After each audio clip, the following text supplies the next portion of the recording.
Кыргызстанда электрондук тамекини ташып келүүгө, сатууга жана колдонууга тыюу салынды. Президент Садыр Жапаров жарандардын ден соолугун коргоо жаатындагы Кыргыз Республикасынын айрым мыйзам актыларына өзгөртүүлөрдү киргизүү тууралуу мыйзамга кол койду. Ага ылайык электрондук сигареттерди пайдалангандар жана саткандарга жоопкерчилик каралган.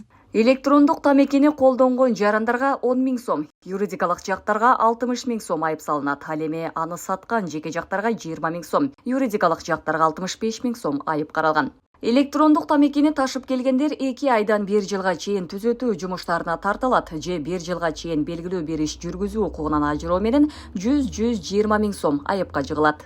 Ири же өзгөчө ири өлчөмдө жасалган ошол эле жоосун үчүн 150-200 000 сомго чейин айып салынат. Же 2 жылга чейин белгилүү бир иш жүргүзүү укугунан ажыроо менен 1-2 жылга эркинен да ажыратылат.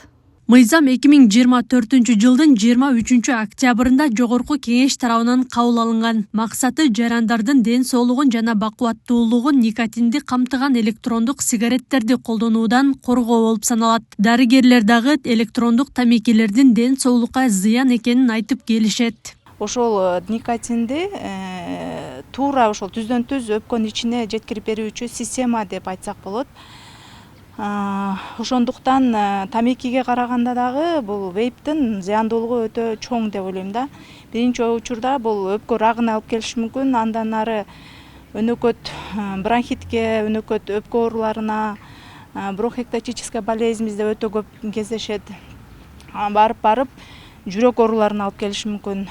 Буга чейин коомдук жайларда тамеки тартууга тыюу салынган. Белгиленбеген жерлерде тамеки тарткан жарандарга 30 эсептик көрсөткүч өлчөмдө айып пул салынат. Алсак, Жалал-Абадта дагы бүгүнкү күнгө чейин эл көп топтолгон жайларда тамеки чеккендерден 250 000 сом айып өндүрүлгөн.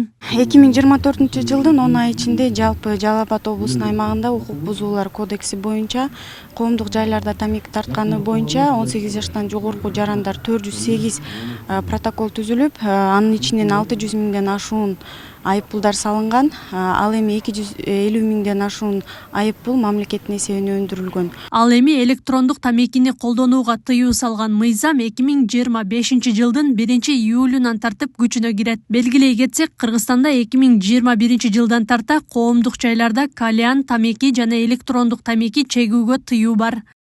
Аклай Карабаева, Шерзат Эгембердиев, Регион.